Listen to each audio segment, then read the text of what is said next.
So the first segment of today's show is going to be a conversation with Shuly Galili, founding partner at UpWest Labs. Shuly, welcome to the show. It's great to have you. Thank you. Good morning. Thank you for having me. Good morning. So tell us a little bit about yourself as well as UpWest Labs. Introduce our audience to your work. Thank you so much. So I co-founded UpWest Labs 2012. So it's been almost 7 years.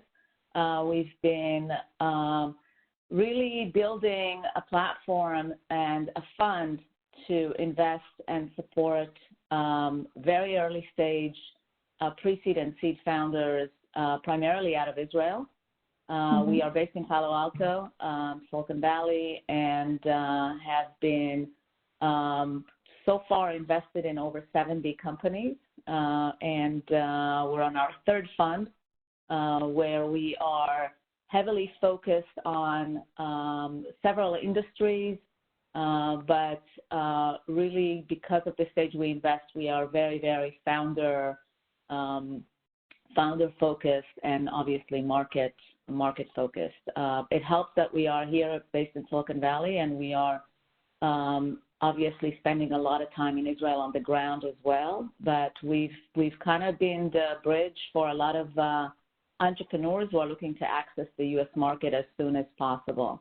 Before UpWest Labs, I ran the California-Israel Chamber of Commerce for 11 years. I started that in 2000, and that was kind of an industry icon association that served industry, primarily big companies that were looking for innovation outside of the U.S., and Israel was one of the places that they found a lot of that, as well as entrepreneurs programs that were really focused on accessing their U.S. market as soon as possible.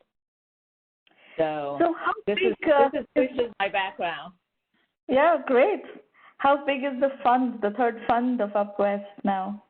So we're managing about $30 million under management. The third fund is almost $20 million. So we started pretty small. Our first fund was $2 million. It was primarily an opportunity for us to really test and see how we can really build a very, very robust platform for founders who have, tremendous technical abilities and skills and huge vision, but their distance from the market really hinders them from really taking it to the next stage. So we really started very small, wanted to see if we really can,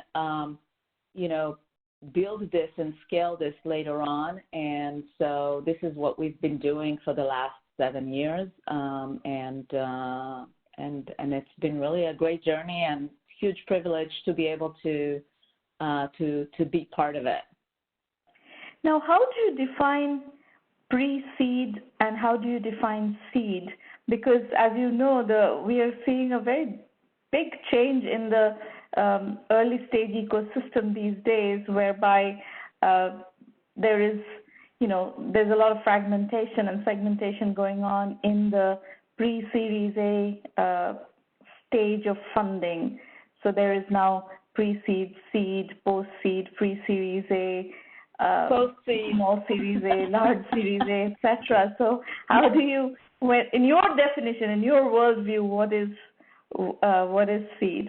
What is pre-seed? What is seed? I would say you're absolutely right. I mean, when I look at when we started and what was a normal seed round, and founders in 2012 raised $500,000 seed, and later on were able to then go on and raise institutional rounds from Silicon Valley VCs, and that was an A round. Today, obviously, the seed ballooned to $3 or $4 and sometimes $5 million. It's really a different landscape. For us, the way we look at it, we are, in 90% of the time, we are the first check in our companies. So when we find entrepreneurs, and we like to say, at a frighteningly early stage, meaning a lot of times it's the two founders or three founders. They have literally, a demo or a prototype of a product, and they are really seeking validation at that point from a first customer in order to understand really how and which direction they should be going about building this. So that's a pre-seed stage for sure. This is the first check into companies. Our average check is about $250, and it's really enough for them in order to be able to, leap across, the world and come here to really understand what customer really will want to work with them on validation and help them in order to get to a proper seed round. And are they coming to you with just the concept? Are they coming to you with some idea about what customers are looking for? What tells you that yes, we want to give $250K to these two guys or these two girls? So founders typically find us, obviously through our network, and for many of them, they understand that UpWest is the destination for them in order to have this kind of process of validation. What we look for is definitely founders with domain expertise, meaning that when they build something that is related to networking or to healthcare or to any kind of vertical, that they have that domain expertise and experience in building something related to the market they're trying to go after. It's important for us that they have some idea of their market, meaning, which direction, which vertical they're going after, and, maybe have an initial idea and assumption about the problem they're trying to solve, but they not necessarily need to have all the answers for us. And a lot of times this is the process that we go through with them in order to find that design partner that helps them to really hone down on solving a particular problem for a customer and then building a proper product for that. So this is really what we're focusing on. So yes, focusing on very, very strong entrepreneurs with strong background and pretty big market, not necessarily needing to have the products already. In some cases, we did invest in founders who already had a couple of customers in Israel and were able to test it locally with some banks or some local enterprises. There are good things and bad things about that approach, in our opinion, because testing it in your local market doesn't necessarily mean it will work in your real market. But most of the time, most of the founders we've invested in really wanted the first customer to be, in the real market, meaning the U.S. market. And the 70 companies that you have invested in, what domain? Can you give us some examples of areas that you like to invest in? Yes, definitely. So, you look at Israel, obviously, there are the things that you would typically expect out of Israel, and we know that Israel is very strong in enterprise and cybersecurity, particularly domains. So we do have invested in about 5 companies who build cybersecurity solutions. I would say probably one of the most advanced companies that in our portfolio is in cybersecurity company called SentinelOne in the endpoint security domain, and it's a company that is now close to 400 employees. They had reached incredible scale worldwide in terms of customers and raised over $100 million already. So this is a company that the founders came out of Checkpoint. They really knew that they want to build the next generation of antiviruses, but they really did not want to wait until, somebody locally will test it, and they came through us, they came with us to basically test it locally with some pretty big customers that are with them until today. And so they were able to then scale here in the U.S., leaving engineering in Tel Aviv. We've also, looked at other areas where Israel is very, very strong, and you look at some deep technology areas. So we've invested in a company called Aerobotics. This is an autonomous drone technology company. And so if you look at the kind of like the platform of drones as a device or a machine that can collect tremendous amount of data, aerial data, using computer vision and AI in order to provide their customers then with the kind of insights that they don't currently have. So in 2015, we invested in Aerobotics. I think at the time that area of drone technology was pretty early in terms of commercialization. This month, actually, Aerobotics opened their Arizona headquarters. They are, really expanded now to many areas that they're serving industrial players such as mining, homeland security, oil and gas, and have scaled tremendously their both customer side as well as their robust system that they've built. We've invested in other companies that are more SaaS and marketplace related, companies such as Honeybook that is serving the event planning industry. They're based out of San Francisco and Tel Aviv. And we primarily in the last few years, I would say, focused heavily on the AI side of things as well. So, companies that are using AI to implement it in new industries and old industries as well. And so we're looking at companies who are doing predictions for smart cities in terms of congestions and accidents, as well as companies applying AI to more industrial side of things in order to predict downtime or production of both manufacturing or chemical and oil and gas companies. So it's pretty interesting to see the kind of broad and scope of things that we look at. We're very sector agnostic. We like to look at really a lot of wide range of things. We believe that, out of Israel, you see really a lot of diverse entrepreneurs who come with, really interesting backgrounds. Some of it is very technical. Some of it is not. But if you look, they're looking to really solve, big problems in huge markets. And this is where we like to, provide them kind of like their first start.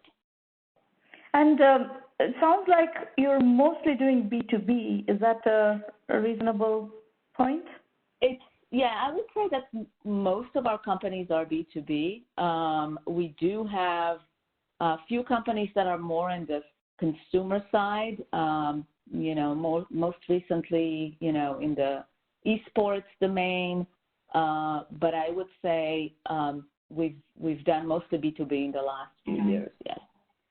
Now, can you share a little bit of what's Israel's or the Israeli startup ecosystem's philosophy right now? Are you, with mostly your B2B companies, is the assumption always that U.S.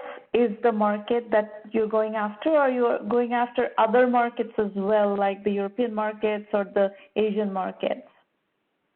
So I would say that, European markets and Asian markets are always interesting and, becoming more and more relevant markets. But I think for a lot of Israeli companies, they are secondary and third markets to go after the U.S. The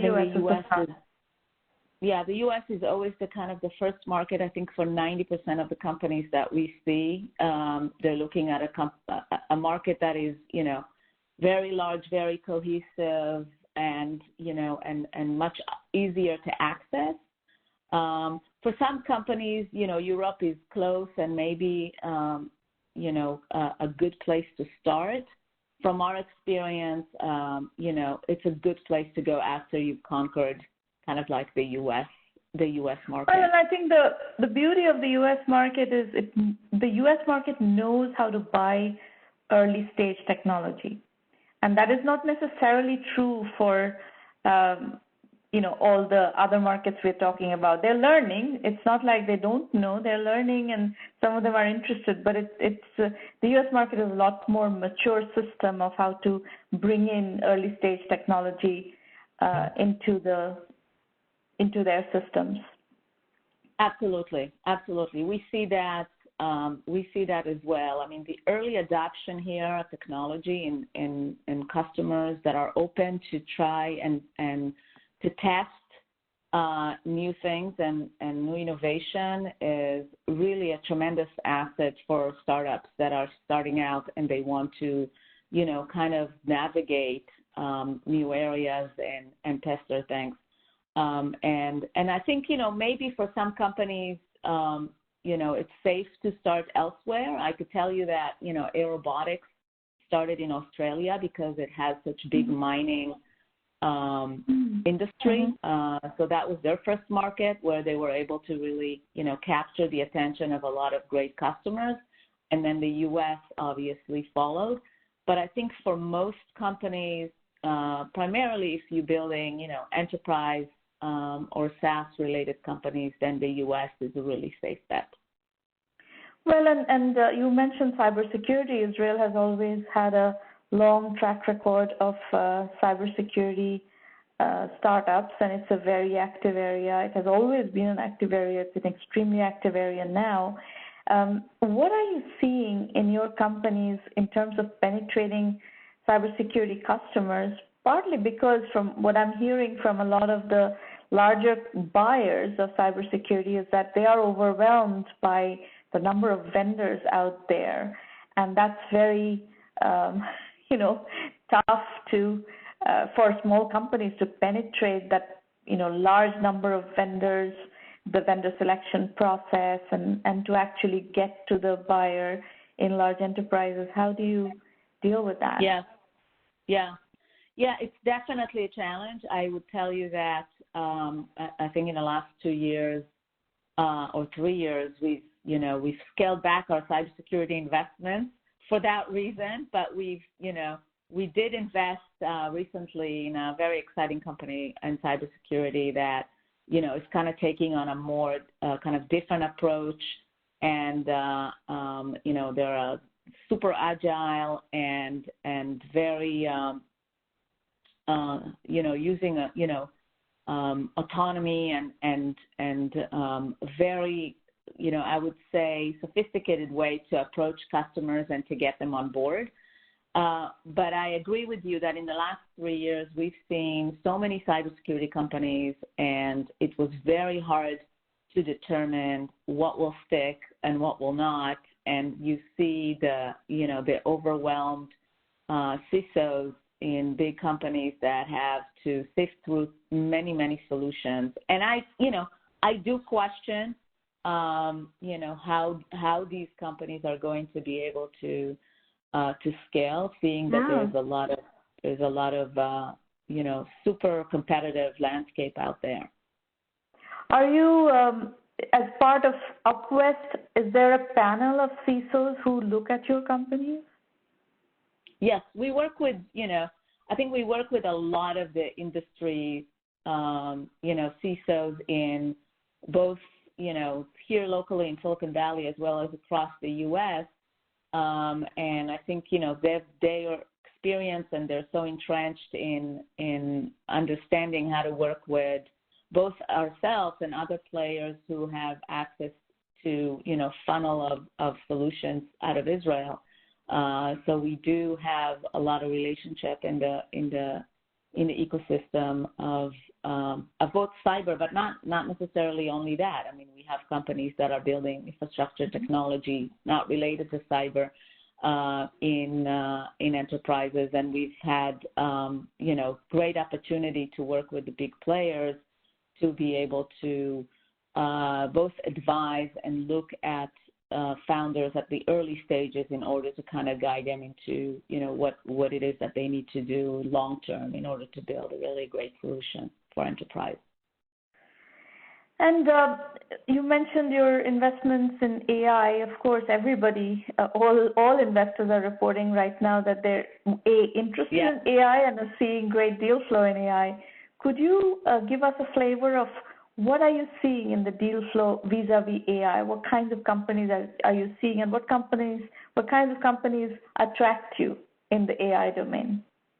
So I would tell you that I think for us particularly, we've had great success and great opportunity working with companies that are really looking at areas that have not yet touched by technology, and that where AI can really make a huge difference in terms of the amount of data that these industries already have. I mentioned manufacturing and mining and oil and gas, but I think that, if you look at ag tech, and if you look at, as I mentioned, smart cities and mobility, there is tremendous amount of data in these industries, and we've kind of looked and seen companies coming out of Israel, particularly, and entrepreneurs who are unfazed by approaching industries like that, which you really need to understand. How do you get in there? How do you sell to these old industries? How do you really create a champion internally that will able to then adopt, kind of a very early and very new technology that they haven't seen, in many years, and provide the data in order to, create a really sophisticated output for them. So, I mentioned that, one of our companies, Waycare, it's a team of data scientists, and they looked at all the data that cities are coming up with. So cities have tremendous data on transportation and on traffic with regards to, previous accidents that happen and traffic congestions that happen historically. And then there is so much data that comes out of the vehicles today because of, the technology that they are built inside. And so Waycare is able to take technologies from the vehicles through partnerships with companies like Waze and other companies, as well as data from the city, and combine that in order to then provide predicted,